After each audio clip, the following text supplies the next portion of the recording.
मोठं तर नक्कीच व्हायचं, पण कोणाला हरवून नाही तर सगळ्यांना सोबत घेऊन। स्वप्न तर मोफतच असतात, फक्त त्यांचा पाठलाग करताना आयुष्यात बरीच किंमत मोजावी लागते। पैसा हा माणसाला वर नेऊ शकतो, पण माणूस कधीही पैसा वर घेऊन जाऊ शकत नाही। हरण्याची काळजी आणि जिंकण्याची महत्वाकांक्षा न बाळगता प्राणपणाला लावून लढलं तर विजय तितकाच आनंददायी होतो, आणि पराभव झालाच तर त्याचा पस्तावा होत नाही। पैसा असणं चांगलंच, आणि पैशाने विकत मिळणाऱ्या साऱ्या गोष्टी असणंही खूप चांगलं, पण त्याच्या नादात जे पैशाने मिळत नाही असं काही आपण गमावत तर नाही ना, याची अधूनमधून खात्री केली पाहिजे। माफी मागितल्यामुळे तुम्ही चुकीचे होता आणि दुसरी व्यक्ती बरोबर होती हे सिद्ध होत नाही। माफीचा खरा अर्थ तुमचं नातं टिकवण्याची लायकी त्या दुसऱ्या व्यक्तीपेक्षा तुमच्याकडे जास्त आहे हा असतो।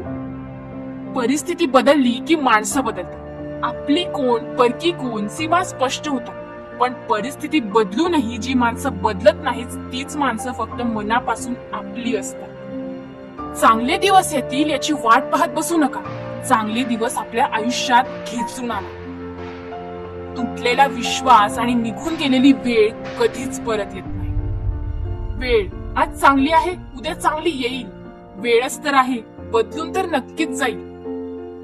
बोलून विचार करण्यापेक्षा बोलण्याआधी विचार केलेला कधीही चांगला। खूप जास्त अडथळे येऊ लागले की समजावं आपण यशाच्या अगदी जवळ आहोत असं।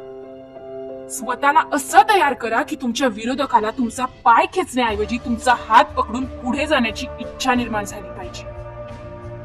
आनंद हा नेहमी चंदनासारखा असतो, दुसऱ्यांच्या कपाळावर लावला तरी आपलीही बोट सुगंधित करून जातात। तुमचा काळ जेव्हा चांगला असतो तेव्हा तुमच्या चुकाही हसत हसत स्वीकारल्या जातात, परंतु जेव्हा वाईट काळ येतो तेव्हा तुमचा विनोदही गांभीर्याने घेतला जातो।